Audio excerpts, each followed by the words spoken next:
Well, hey there, everybody. Dave Cooper and Jennifer, and this is another episode of Building Modular. What episode is this? Episode 20. 20. So, listen, everybody, thanks for joining us today. I see we have some people already logged on, John and Joel. If you could take and hit that like and share button right now, and also tell us where you're from, it'd be a great help for us as we try and grow offsite construction. We grow our following in offsite construction so we can all spread the word about all the great work we're doing out here. Definitely. And it's the work that everybody is doing. There is so much innovation happening in offsite construction, industrialized construction, modern methods of construction. Volumetric, panelization, you name it. Absolutely. There's so many amazing things happening out there, so many great connections being made. And we're so excited to continue the conversation and really speak to people who are looking to enter modular construction. Maybe you're a traditional site builder. Maybe you're not sure if volumetric is right for the job that you're working on. Our goal is to really break things down and show people how easy it can be, right? It is easy. It's a system. It's a process. It's no different than McDonald's or anybody else puts in place. Once you have your system in place, it's step and repeat, step and repeat, step and repeat. And today we're going to take a little bit deeper dive into post-set construction. Post-set, not the set day. We had the set day last week. Yeah, last week we had Michael Haney on from Westchester Modular, which was really fun to have his point of view. And what's really neat about Westchester is they take the time to bring in their builder network and sit down and educate them on the process, because whether you've done this one time, 10 times, 100 times, it doesn't really matter. There's always something to learn, and there's always something to share with others who may not have walked in your footsteps. Yeah, Westchester is one of the few out there that actually has builder training days, not builder seminars to suck them in and get more builders. It's part of it, but they actually have a training program in place to walk builders through the entire process of setting up the crane, setting up your scopes of work, setting up your checklists, right? Checklist and coordination. Absolutely. Of the process, post-set, pre-set, everything in between. Yeah. So if you're out there and if you're in building, if you're in construction, nobody wants to practice on the job, right? Practicing on the job. It's like your grandfather always said, education will cost money. We're here to help you so that you're prepared and you're ready and that you're not practicing on the job site. You talk about the 5 Ps. I talk about the 3 Ps. Yeah. Do we have Rick on? Rick knows the 5 Ps. A lot of people know the 5 Ps, but you're absolutely right. Education costs money. You can go to school, which is kind of what we're doing here, or you can get your back end handed to you. I kept it clean today. Or you get your back end in. Either way, you're paying for it. So, Jennifer, why don't we jump into what we're going to go over today, which does include checklists and coordination and those things, but we're going to take a deeper dive into the post-construction process. Right. Are we ready for that? Let's go. Well, that would require me figuring out how to do it. Okay, here we are. Oh, look at that. Hey, did you know we could do that? No, I didn't. That's kind of cool. Sorry about that. Playing around with the screen a little bit. All right, everybody. So, Jennifer, where do you want to start? Whose job is it? Whose job is it anyway? Well, you tell me whose job it is. You wrote it. I know. So when you think about how modular construction comes together, and you extend the conversation that was started with Brent Musson in terms of this being an assembly process, right? And the components that are assembled in the factory, well, now it's time to assemble the remaining components on site. So last week we left off with the crane and the installation and the set crew, who oftentimes will do all of that enclosure, right? Getting that for the most part, right? It depends on the set crew and it depends on what the contract is. It depends whether you hire them as the builder or the manufacturer's hiring them. Right. And so this is where it's super important to identify gaps and overlaps in scopes of work, because number one, you don't want to pay 2 crews to do one job. And number 2, you don't want to, fall short in one area and start in the wrong sequence, with another crew. So it's really important to understand what that set crew is doing. We should have a game called Whose Job Is It? We should do a game called Whose Job Is It? It's like a TV series in construction because that happens quite often where there are not detailed scopes of work out there, right? This is very, very important in offsite construction. It's important in any construction, in any job, but super important in offsite construction if you're going to be efficient and you're going to make money doing this. And that is being very clear on where your job begins and my job ends every single day on that job site. Sure. And don't assume, right? So when you're assumption. Yeah. So when you're thinking about the set crew and when you're thinking about the general contractor who may be managing the total project on site, right. Or sometimes you have owner participation and the owner is managing some of the trades, you know, not everywhere, but there are some business models out there like that. You have to be super clear if people don't do this day in and day out. That's exactly right.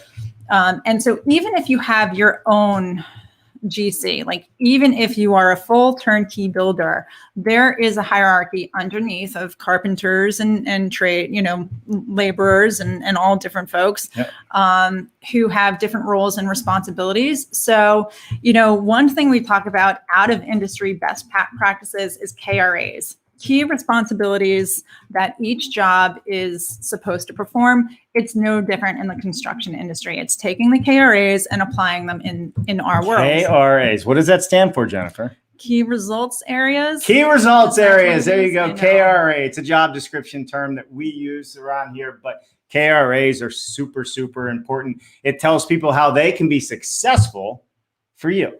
Absolutely. And identifying that end results, you know, yeah. I love that Z Modular published this week their goals to achieve by 2025. They're looking forward. And half of the battle in achieving goals is clearly defining goals. The same is true of roles and responsibilities within an organization.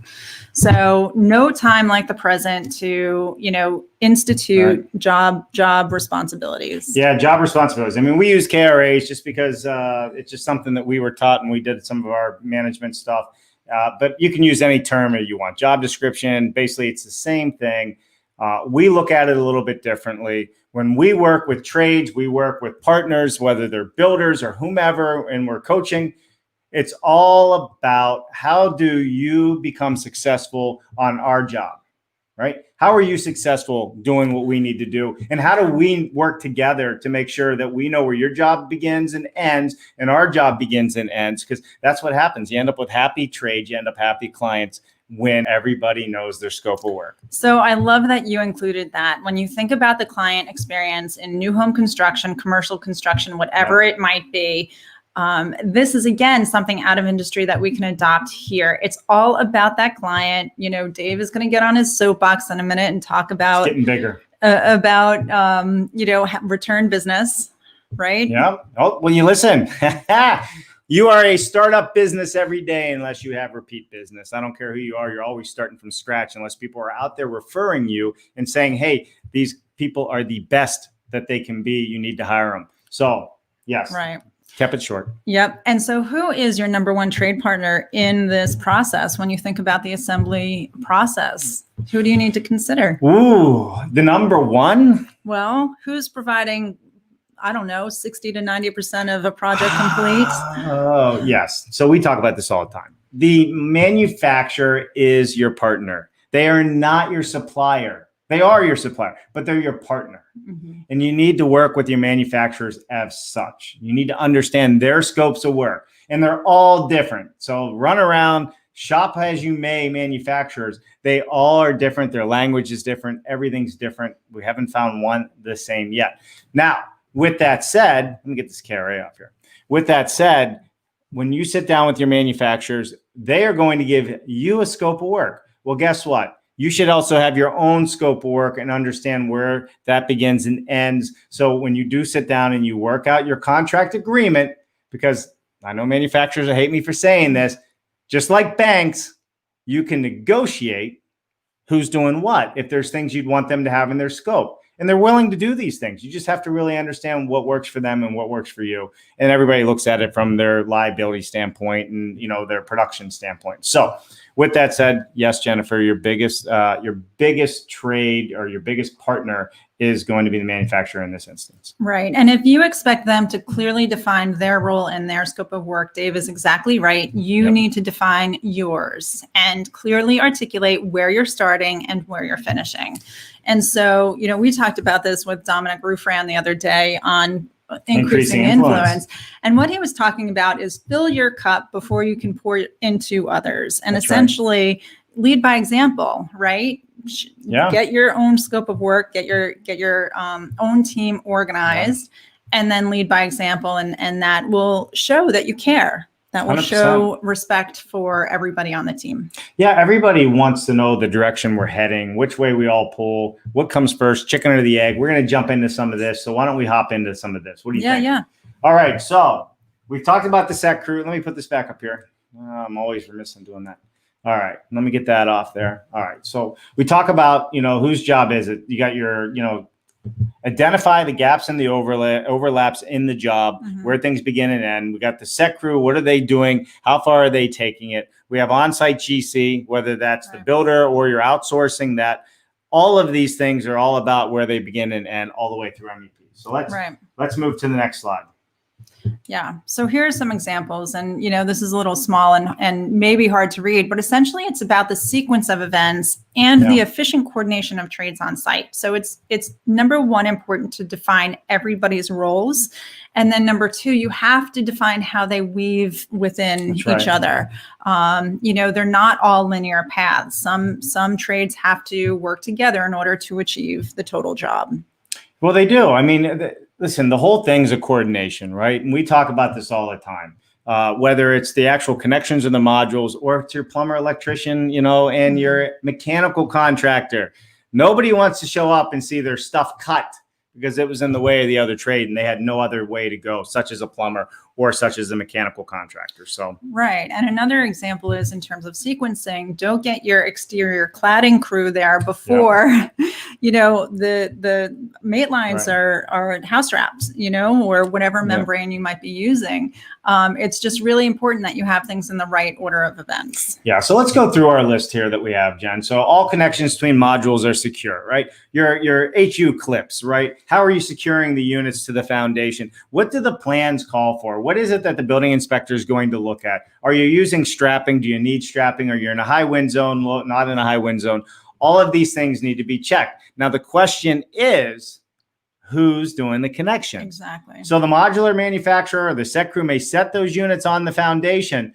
Who is actually going to make those connections? Because if they're HU clips, they come up through the band joist on the bottom, and they tie to the plate. So where's that screw? Who made that connection? Is there exterior sheathing left off of the exterior to get to that connection, or sheetrock on the interior? Who's responsible for getting those things pulled together and inspecting them? Right. And so this takes you back to the pre-planning process as well. Is there a diagram on the plans? Right. Is this detail on the plans? Because a lot of times when you're working with volumetric construction, the foundation plans are the responsibility of the builder, not the factory. So you as the builder need to understand what those hold downs are, and this will go through engineering. Obviously, you'll get the approvals. So you'll know exactly from a wind zone or flood zone what needs to be done. Perhaps it's an elevated foundation, superior, it could be anything. Sure. But having those diagrams, having those plans in place first make a big difference. It does. It makes a really big difference. And this is where you have to understand, like, the set crew is going to try and watertight the house as best they can, right? And you don't want to cover things up. Somebody needs to be inspecting where these clips are, if they're even there, if they were missed. These are all things that need to be looked upon and checked out for sure. Right. And if you haven't, again, if you're new to the space and you haven't ever done this before, find out what other builders are in your area that are setting homes. It's happening all over the place, and go check it out so you totally understand what to expect the day after installation and what work needs to be done. Because other things that vary compared to traditional site built is how the roof lines come together, how the eave overhangs are secured. Things that may have been folded or, shipped on their own carrier that need to come together on site. You need to be super clear on who's doing that work and how it's getting done. Yeah, I agree. I'm pulling something up, Jennifer. Oh, goodness. So another thing is, where the modules come together, making sure those floors are perfectly level. A lot of times builders will install floors locally, whether it's hardwood, carpet, whatever it might be.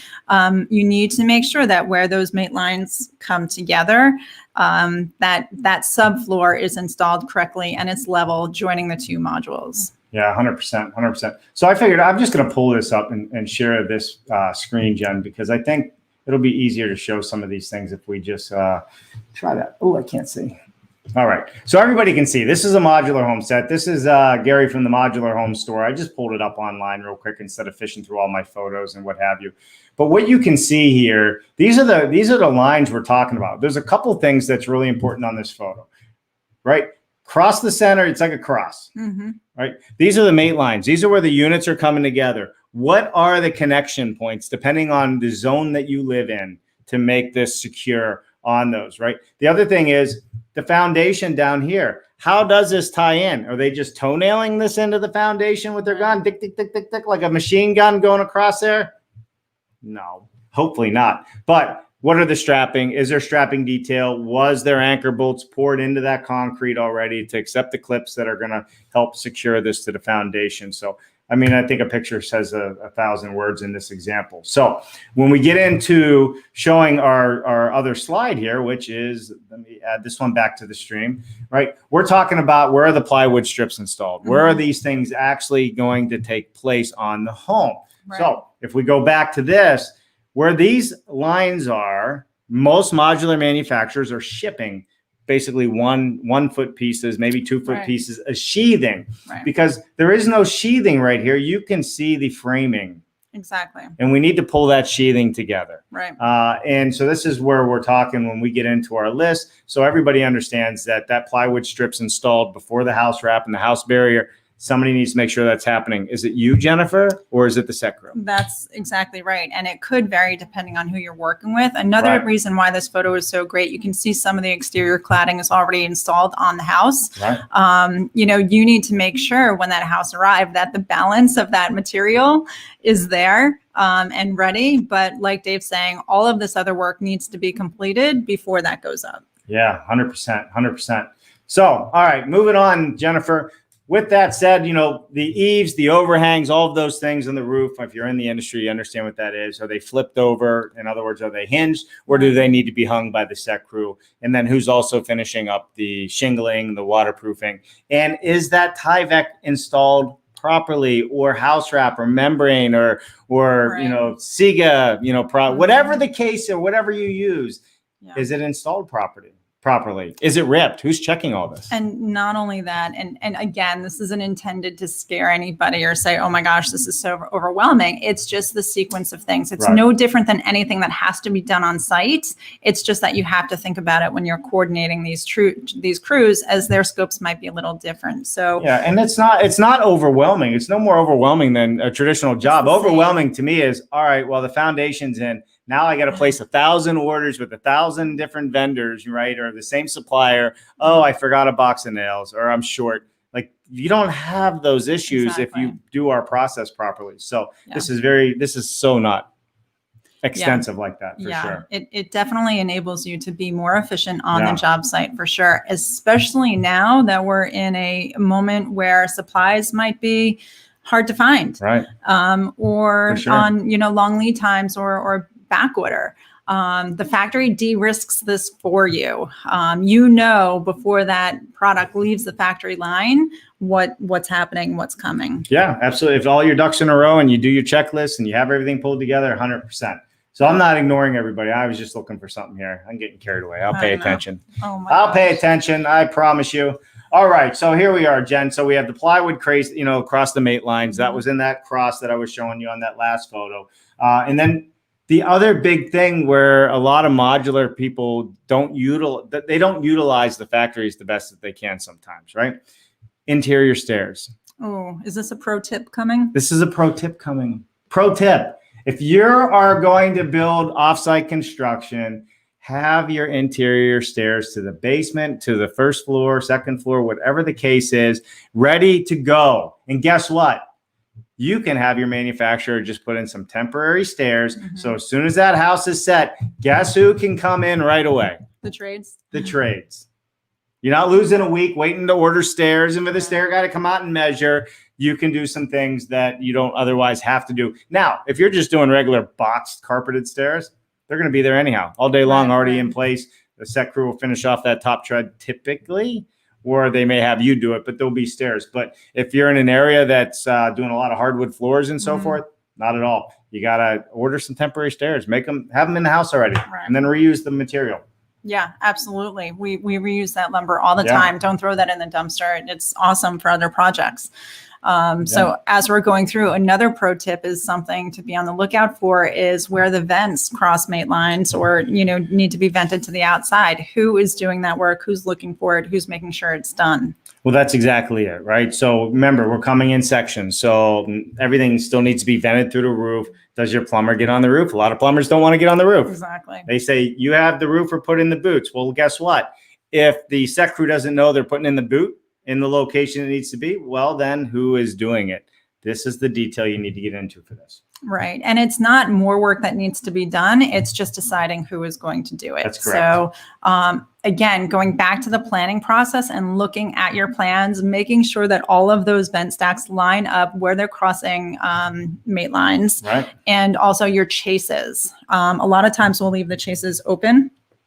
And, you'll definitely need to make sure that all of those hookups, all of those connections are made before your sheetrock crew gets in and closes everything in. Well, I mean, that's it too, right? I mean, it's a matter of like those chase areas. Do they need to be fire rated? Do they not need to be fire rated? You really have to understand all the codes that you have local because you have the same issues, but a lot of that can already be handled at the manufacturing plant when they come, but they do. We leave walls open. Right. So the mechanical contractor can slide his mechanicals up through that chase if need be, or however it's designed.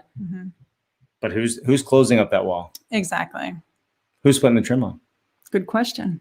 Who's caulking and filling nail holes? All of these things, just like on a regular job, you just have to know who's doing what. Now, the biggest thing that comes up is, shouldn't the trades be less money on an offsite home or an offsite project in general than on an onsite project, like a regular stick built? So if you're, this is a big question. Right. So if you're comparing apples to apples, right? Like your HVAC contractor, for example, and you think about what is being done at the factory and what's being done on site. Oftentimes, I mean, a lot of the work is still being done on site. The setups are all there and all of the planning is in place. So the win is that they should be on site for fewer days. And time is money. Time is money. And that's super important to talk about for sure, because it really, you have to understand that when we're coordinating trades, we're coordinating, our entire schedule. This comes back to using a system. You can use a spreadsheet if you want to use a spreadsheet. You can use a handmade Gantt chart or whatever, but time is money, and having these guys flow together and they can move job to job to job. It's an amazing thing. All of a sudden, you do nothing. They already know, and they coordinate with each other. I don't know if you do nothing, but certainly a camaraderie is created when things are happening efficiently and smoothly, right? You're setting these partners up for success, and that fosters collaboration for sure. Yeah, 100%, 100%. All right. Are you pulling in another show and tell? I am. I have stuff here. Well, we're going to hop into the inside, are we not? So why don't we we do need to talk about the scope of work. Let me pull this show and tell in real quick. So this is, that's a horrible show and tell, Jennifer. Let me fix that. So this is an interior video scope where we're walking through a house. I don't know if you can see that. Maybe I can blow it up even bigger. Let me just for a second here. All right, so this is the mate line here. I'm sure everybody can see that. This is the mate line that we were talking about. This front door was put in on site. So when we talk about the mate lines, in this instance, it was held back roughly a foot on both sides. Right. This is important, right? Because if you don't have your lolly columns and your foundation perfectly level, this could become a problem for people, these mate lines. 100%. Not only that, the final installation of the local flooring included mixed media. So where you're looking, number one, Dave's right, that front door crosses mate lines. So that was definitely installed on site. Number two, that pad right inside the front door is actually a beautiful pebble tile that leads so nicely, blends right into a beautiful hardwood floor in, I think, a Jacobian stain. It's a dark dark hardwood floor, which is really pretty. Right. You'll also see, well, we can talk about this. Yep. Let's talk about this first. Well, this is where you're not limited to have doors on a mate line. It just shows you what has to happen. There's a header above this door that need to be put in on site. Already came that way from the manufacturer, ready to go. Set crew put this door in on the day of the set, put the header up there. But you can see, look, Jennifer, the trim's on the window. Right. The skylights are the skylights. The recessed lights are on in the ceilings already. Mm-hmm. The mate line, that's all you have is down the center of that home.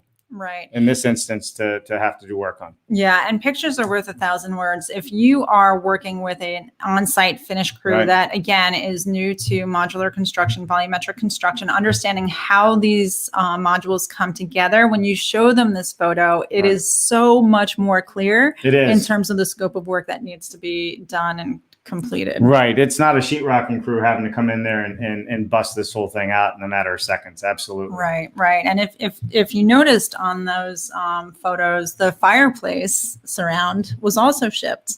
It was. Yeah. So, I mean, if I were to go back to that, I could show that real quick. That fireplace, let me hear.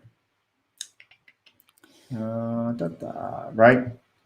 So you can see that laying flat there. And this is the fireplace laying right here. Right. So the local crews, from a scope of work perspective, you put it in the job estimate and you had the cost to install that locally included in your price to the client. Yeah. And you know what, while we're looking at this, here's some other examples. As you can see, this is the fireplace surround. It's laid down. It just ships better, that way. But also here's the actual insert for the firebox already ready to go. Now, some of this stuff's been moved around. This is a day or so after the set, but look, all the sheetrock's there too already. All the sheetrock for these mate lines, ceilings and walls are already there, ready to go. So is the subfloor. So is the trim and everything you need to finish this off. And that front door would have been shipped loose as well. Yep. So these are things, again, going back to your checklists. If you ordered something to be shipped loose from the factory, you're pulling out that checklist. That's right.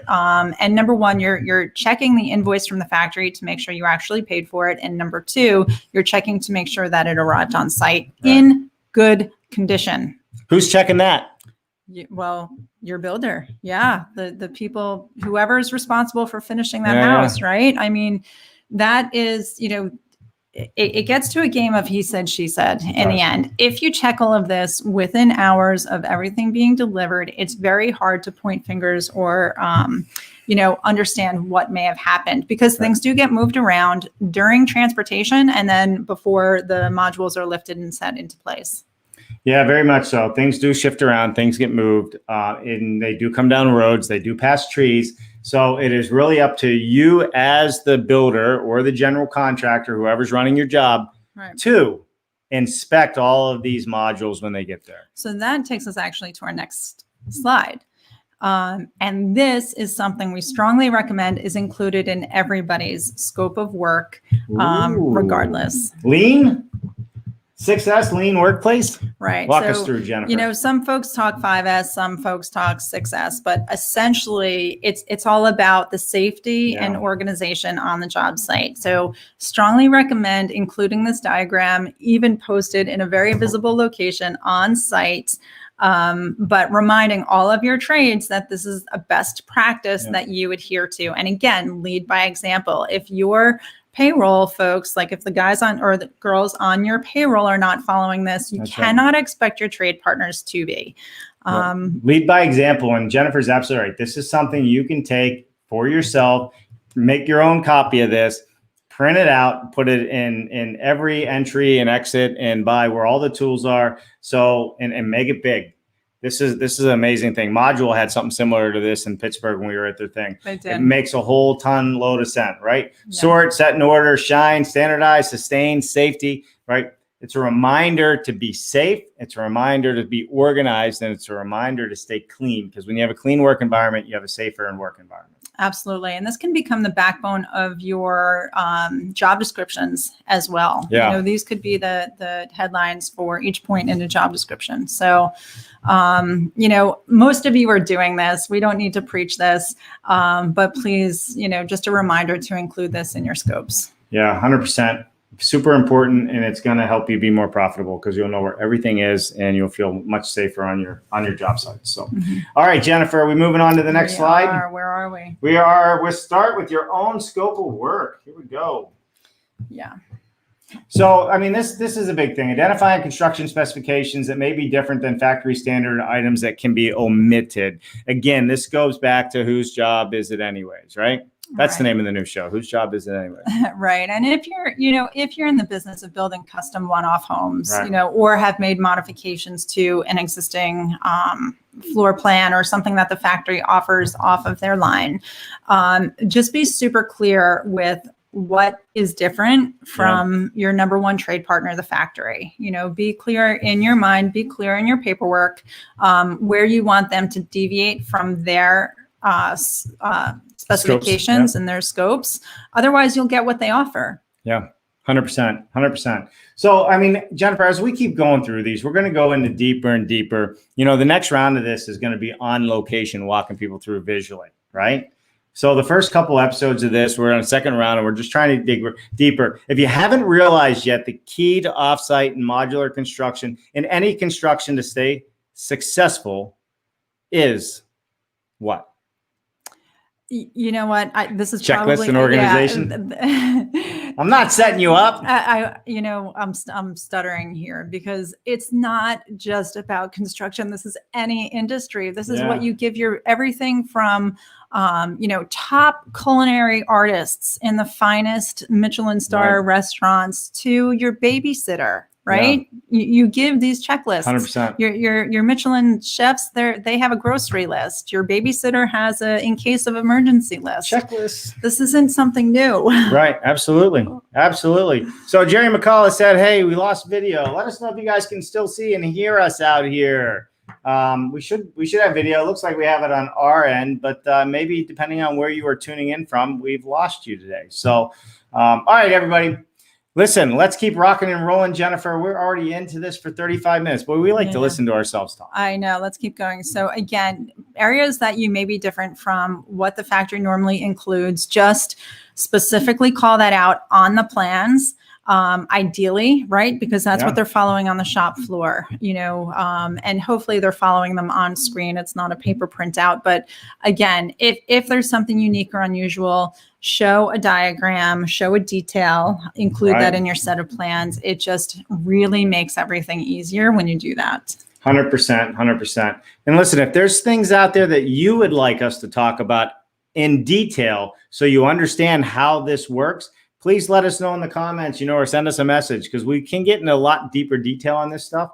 This is really just an overview education with a little bit deeper dive than the first time we went through this to get everybody up to speed on why volumetric and modular is so important and why it's going to be, a big part of our future construction. Absolutely. And the reason why we're calling out these points specifically is because you can absolutely customize your modular project, right? They are not cookie cutter off the shelf. You can mix and match with exterior cladding. You can call out the brand of the membrane that you want to use, for example. You can set up for future bonus spaces. Like, these are all things that you can do to really build a beautiful product. And so when you deviate from the factory's standard offering, just make sure you're super clear on your plans and on your paperwork so that there's no question. Yes, 100%. It's always in the detail. It's always going to be on plans and paperwork. Remember that. That's the biggest thing, because that's what the factories go by. When something doesn't look right, or they say that wall's off, and you say, "Oh, well, it says it right there. It's exactly where it needs to be." Well, that's not what I meant. Doesn't work. Right. So that's part of what Jennifer's saying. All right. So getting back in, some of the examples, we've already covered most of this, right? Exterior cladding. When do they show up? When do they work? This is all part of that Gantt chart. This is all part of that scheduling process that everybody needs to go through. And this is one of the things where we have done this year after year over and over again. So if you don't understand it and you'd like to talk further, we're more than happy to help you out. Right. And there are some visual references too. You know, Dave was pulling up a video earlier that is hosted on our YouTube channel. We also have a great walkthrough with the folks at Modular, Brian Gaudio and his team after those Blackstreet projects, the units were set. And I'm very excited to announce that their ribbon cutting is happening in the next week or so. So that's the 20th, cool. Right? That is the 20th for sure. Right. So if you check out those videos, you'll see where the mate lines come together. And there's a great point in that module video that speaks to how the modules sit on the foundation. They used a Superior wall foundation, and it was still exposed when we were there. So you can see when Dave was talking about how the modules are connected to the foundation, how that all works. Yeah, we could probably actually go into that video and pull that up at some point and actually show everybody how that works. But you're absolutely right. You know, a lot of these videos have so much detail in them, and they go through whether it was that video or even commercial with the Mod Logic. The first couple of videos we walked through and we talked about those mate lines, the exterior cladding, all of those things. So yeah, and that's a good reference point as well, because with the Mod Logic, obviously that was steel construction, and with Module, that was wood frame wood-based construction. So you can get a sense of how the two different products come together, but essentially the fundamentals are the same. Yeah, I was seeing, I'll pull up, so just some interior photos so people can really see, the limitation. But yeah, so the photo that Dave's going to pull up speaks to the position of the lolly columns and those open spans. The supports required for transportation that would need to be removed. So that's something that, from a scope of work perspective, you'd want to include. But you can see how those lolly columns are close to where those... Well, where the load points are. Correct. Well, the lolly columns are always going to be where the load points are. This wall is a load point here, and then there's some deflection here that's coming across. But you can see we have some pretty large LVLs because this house is roughly 6,000 plus square feet. It is a big house. So there's a whole lot going into this. And you can see the set. We were fighting the rain on this set day.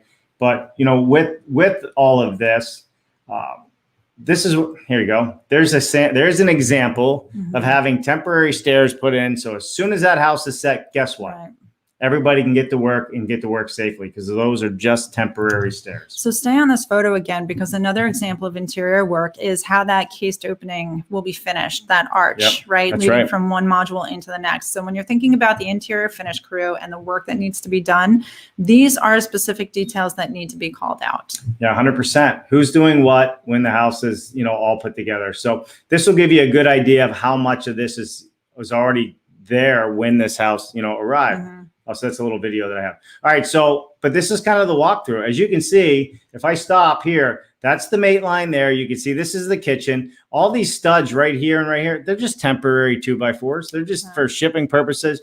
We take those and repurpose them when we're building out basements, we're building custom, something on site. So we try and use all of these little extra pieces of lumber as we go through. We do. And this is another pro tip, because lumber is, we're hearing of lumber shortages across the nation. And so all of this additional bracing, all of this framing can absolutely be repurposed on 100%. Site. 100%. Don't throw it away. No, definitely do not. So I'm trying to go through here so people can, let me see if I can find, this is what you end up with a finished product. So as you saw in the earlier photo, most of the cabinetry was in. The tile obviously was installed locally, the range hood over the stove. The island is secured to the floor after the floors are installed. So again, it's about the sequencing, right? The appliances were brought in, so you can see the before and after. This is a great example. Yeah, it really is. So that was a before and after. So, and that's what you have to kind of get through. We didn't show this, but this whole coffered ceiling was already done through our manufacturer. We had, some very little work here. And what we did to get some open spans is we'll use a coffered ceiling to hide an LVL beam. Right. We get creative with what we have to do. So we have some pretty wide spans upstairs and downstairs. So why not add coffered ceiling? It's not a very expensive thing to do. It does add cost, but it's a way to, just like with site built, cover up some structural items that you need. Right. And really add a custom on-site touch. These are the differences that sell, right? This is what the homeowners love. And every time somebody walks in and looks at this, the first thing they'll say is, this is modular? Yeah. I know. I love it. I love it. So, I mean, that's really, when you look at what we've done on this particular house, you're not limited on anything that you're doing. All right. So Jen, I took us off stream again. Let me put this back up here so we can hop back into what we were talking about. Oh, I see Henry joined us. Hey guys, why don't we take some comments real quick? Yeah. And say hello to everybody. And get back in place here today. All right. We got good old John from Chicagoland. What's happening, John? Good to see you, my friend. We got Joel Hutchins. I hope you were out of quarantine, Joe. Joel, good seeing you this morning. Awesome. And of course, we got Jerry McCullough from Pittsburgh joining us. She said we lost our video, but it looks like we're still up and running. Yeah. And good old George Ryman from hot Phoenix, Arizona. It must not be too hot. He didn't put that in there today. It's probably only 101 today. Yeah. And Andrew Seeley said all clear. Awesome. Good. Thanks, Andrew. We're going to follow up with you here later in the day or tomorrow as well. And look, Henry loves to write my books on the thing. Hi, guys. Got to dip in and leave. If I've got some post-set advice, it's whatever inspections and testing methodology you use, ensure that it's a definitive list used in the factory before modules leave when they arrive at the site to identify any travel robustness issues.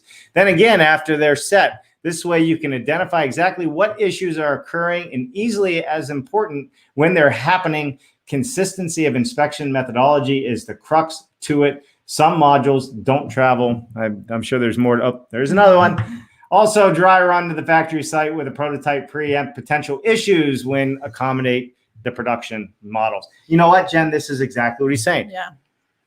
First of all, Henry, I wish I had the patience to write like you. It would take me 5 hours to write like that. But I will say that you're absolutely right. It's the checklist. Where do the jobs end? Where do they begin? You need to know your scopes of work. You need to know the factory scope of work. He just kind of said, clarified that for us. And guess what? Guess where Henry's at? Where's Henry at? He's in France. Well, I love. So this isn't just him talking here. Yeah. This is global. I know. And it's residential and commercial. And a couple of things. Number one, whenever I see a dent or a ding, I am going to borrow the phrase that Henry just used, that it was due to the robust transportation. I love that, right? The power of words. It makes it sound so glamorous. It does. The second thing here is we recently had on Scott Bridger from ProSet Construction, who was talking about, again, this is a new word, or not a new word. This is a jargon terminology. Saw cut. Yeah, yesterday he was talking about shipping the units as one solid unit with the idea that you're going to cut it in half somewhere. Right. So when you think about that dry run to your site, and Scott was referencing a huge, like almost a 200 unit job being done in LA. And if you've ever been there and traffic and roads, I mean, it's a bit of a, national nightmare, LA traffic and traffic patterns. So what Henry's talking about is pre-plan your routes, dry run your routes, be creative in your solutions, like Scott described yesterday. Right. And there's a way to make it work. 100%. 5 P's, Jen. I know. Absolutely. 5 P's. 5 P's lead to 3 P's. That's what we should say. That's a new t-shirt. I think we're going to get back to the, we got a new t-shirt. We're going to get back to the 3 P's at the end here. All right. So another pro tip here for people to understand, depending on whether it's commercial or residential, if you're going to do your flooring locally, if you know what that flooring is in advance, you can set all your trim up so it's already in place, already home where it needs to be. You got to leave some of it off to drive it, on what other side of the room you don't start from. But just so you know, don't just leave it to win. You have to know these things up front. If you plan on doing local floor, you're going to do a 3/4 inch hardwood or something. You got to tell the factory that, or your trim's going to come nailed down. And next thing you know, you're either pulling it off or you're losing exposure. So let's take this one step further and offer up another pro tip. If you are doing a mixed media floor, if you're transitioning from tile into hardwood or carpet into hardwood, and all of that flooring is being installed locally, you have to think about the variances in your subfloor and the thickness of the floor that you're going to install so that you have that smooth transition that you're looking for. 100%. And on those mate lines, grind them down. That's what a lot of people do. Sometimes that lolly column's a little bit off and you don't want to feel that hump. You can take a grinder, you can do some things to really straighten that out. Now, if you're doing commercial like Mod Logic, they build the whole unit, concrete the whole thing, and they cut it on site. They know it's perfectly level. So it's a little bit different in a steel construction than in wood. And we talked a little bit about that. You have a little bit more accuracy with steel construction. Right. All right, moving on, Jennifer, moving on. Let's keep going. Oh, this is trying to update on me here. Oh, goodness. Oh my goodness, I can't read it. Help me.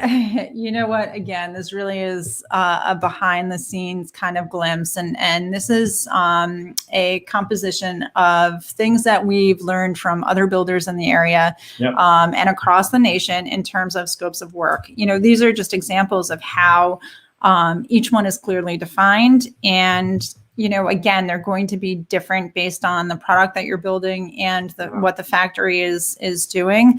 But essentially what we're saying, number one, so that your trade partners can quote the jobs correctly, you need to clearly identify the work that they're going to execute. Yeah, so, what are they including in their estimate? Number one, and number two, what are they responsible for finishing on site? Yeah, and I'm trying to blow it up a little bit bigger so people can see. These are examples of our extensive checklist that we have put together over the years, just to give you some idea of what this stuff is. Each section, each trade really takes a lot of time to sit down and define, depending on the type of modular construction that you're doing. Right? Commercial is going to be different than residential. A two-story ranch is going to be, or a two-story ranch. How about that? A two-story is going to be different than a ranch and a cape, vice versa, so on and so forth. And all the trades will be different with that, to include your mechanicals and how you set everything up for your MEPs. So your scopes of work are super, super important to understand. So highly, highly, highly, highly recommend that, you write these out. And think this through, right? Again, we want to treat these folks like the professionals that they are, but sometimes it does get to be a little bit, down to the dirty details, right? So if you're expecting your electrician to make sure all of the light switches work when you flip them, that kind of assumes somebody's installing light bulbs. Oh, they don't come with light bulbs? So think it through. Well, if they're LEDs, they do. So with the new code and the LEDs, you're absolutely right. But we still have some customers that do not want the LEDs. They want to retrofit. That way, they can change the LEDs out and put regular light bulbs in, because not everybody likes the look and feel of LEDs. And there's some health things that are starting to pop up. They say, but I don't know if that's true or not. So with that said, who is providing the light fixtures if that is the case, if it's retrofit? If it's straight out LEDs, the LEDs are going to be in there, but that's not always the case. Right. And maybe there's some ship loose light fixtures that need to be installed in site. It's just, the devil is in the details. If you are expecting a trade partner to execute to the nth degree, just get it in the scope. In the scope. Well, some other things too. The trade partners have to understand, even though the majority of the work was done offsite in manufacturer, they still ship down the road. Things still jiggle and jangle, kind of like my belly on occasions. It just happens. So you need to make sure that they understand it's their job just to double check everything, walk through, make sure it's all working. Sometimes in sections, these things come together and, that wire was labeled wrong. You get across the wire. There is troubleshooting that has to happen on these things. Sometimes when they're building these, the air stack for the toilet is some reason it's not where it's supposed to be. Right. These things happen. But at the same time, this is why you have the backing of a manufacturer who has hundreds of employees typically and service crews that can work with you and your plumber. So if a plumber or an electrician or a mechanical contractor comes across an issue in these homes, they can either fix it and just charge you for it, or you have an open dialogue and say, here's the process. We need to document it. That way we all get reimbursed. Go ahead and fix it. And the factory owes me a credit on something like this if it's not where it's supposed to be. So there's these little details that you can get up front. So when you're moving through this process, everybody knows how it begins and ends. Exactly. So and you don't lose money paying for stuff. Right. This isn't practice. No, we have enough practice in our lives. We don't want any more practice. All right. So not sure if we're going to get our slide back, but that's okay, because essentially what we want to share with everybody before we close out the show is it's all about lining up your trades, articulating the scopes of work, confirming the schedules and really knowing who those trade partners are. So in place of electrician or plumber, that you've identified exactly who those folks are. So there's no surprises in the end. And then as it relates to what happens weekly on the job site, this is where planning and checklists really will become your best friend. You've already set up your Gantt chart. You've already set up your schedule for the duration of the job. That's what we're assuming. Correct. But every day, every week, you're looking at that and you're reevaluating. Does this make any sense? Did we bump into any interruptions? Did we pick up any extra days? Did weather hold us back, or did the materials, arrive late? If you bumped into interruptions, you need to adjust accordingly. That's right. And the further out you can do that with the trades, the better off you will be. No different than on-site construction. We can actually go to you can go to the next one. Sorry about that. Got a little backwards on my computer stuff here. So, all right, perfect. So, confirm schedules and trade partners. Where's your thoughts on this one, Jennifer? Right. So that's actually weekly on-site planning and checklists. Yeah. So up on, I think on our screen over there, we have weekly on-site planning on checklists, but you can't do that until your schedules and trade partners are locked down. So again, like we were saying, you have your Gantt chart, you have your list of what will happen and when over the course of the build. And if that's changed at all, you just need to make sure that you're adjusting accordingly. So is it kind of like planning our lives where you wake up and you have your daily schedule, your daily checklist? What do I have to do? Did a job slip? Did the trades update my software that I have in place for them? So if schedules change, their kids get sick, they don't show up, everybody knows. I mean, having the tools needed to be able to track all the different moving parts within one of these projects is super, super important. Right. And especially now, again, when there are potential supply chain disruptions happening and backlogs in terms of local inspections, the more in front of it you can be right now, the better. Giving your local inspectors a heads up, I won't be ready for you next week, but the week after, or, any chance you can get here sooner rather than later, having those conversations across the board. Super important. What you need from your back office personnel, is there anyone at the home office? I mean, again, very rarely, if all of your planning went as smoothly as you would hope, there should be very few change orders, but maybe the client changed their mind or something on something. Make sure that your team, back at the ranch or whoever's responsible for change orders is getting that paperwork and helps you keep it moving forward. Give everybody deadlines, yourself, your trades, your team, everybody, and your clients. If they need to approve something before you can move forward. Yeah, everybody needs boundaries. Everybody needs, to know the direction in which they're pulling. That's this whole thing's about really the KRA scope of work, understanding who the client is, understanding who your partners are, and making sure that everything is super, super, super defined, because that's the whole goal, is to have happy clients. And the trades can make or break that in an instant. Right. And happy clients typically lead into the next slide. The 3 Ps: precision plus performance equals profitability. So, I love this, again, referencing a conversation with Scott Bridger yesterday. We said, hey, what should we call ourselves? Industrialized construction, offsite construction. With a hyphen, without a hyphen. Modular, volumetric. And I loved, how he just cut to the chase and said, who cares what we call ourselves? Let's just show some good pro formas. Let's get some awesome case studies out there. And let's show off, how beneficial this method of construction is compared to others. Absolutely. I mean, that's the whole idea. We're going to keep beating the drums on this, Jennifer. We're going to keep driving it home. It's funny. We watch the people coming in and out of the show. And I think it's absolutely great, because without all of you out there, this isn't possible to change how we build healthier homes, to build affordable homes, to build better quality homes. All of these things is what we believe in and what we're working towards. So with building modular, it's all about educating you. If you do this for a living, I'm sure it can get a little tedious and boring.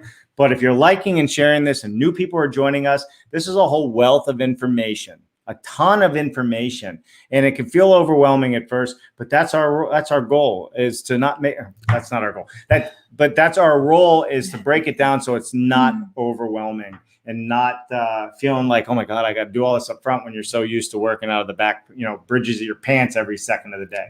It's just a little bit different process and different thought, and your life will be happier. I guarantee it.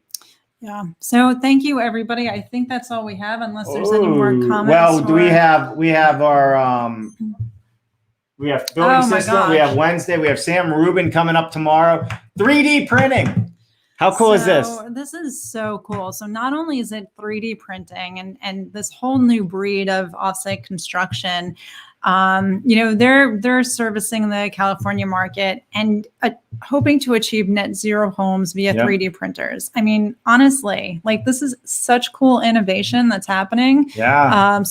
And Sam is such a, great personality. It'll be fun to have him out of stealth mode. They're out of stealth mode. They're releasing some videos. Wait until you see the robots and these printers that are doing what they have them doing. I mean, it is absolutely amazing. So that's tomorrow at 1 o'clock. So please be sure to join us for that. And then we have Building Systems Council Week. Jen, guess what? Tell me. We're emceeing the Building Systems Council Week with the National Association of Home Builders. So we will be the master of ceremonies, keeping everybody in line in all these discussions online. And I didn't tell you this yet.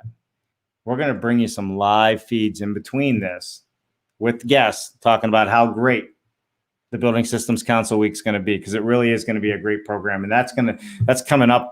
When is that? The date? September 21st through the 25th. Yeah, September 21st through the 25th. Building Systems Week is typically an in-person event. They're moving to a virtual platform. And what's so exciting is that this opens it up to more people to attend, more people to get involved. And the lineup is amazing. Yeah. So we have folks from the MMC, the Modular Mobilization Coalition. We have Vaughn Buckley and Colby Swanson, that the NAHB has lined up for Building Systems. Ken Semler. I mean, there's so many of them. Yeah. Ken Semler, Michael Weber.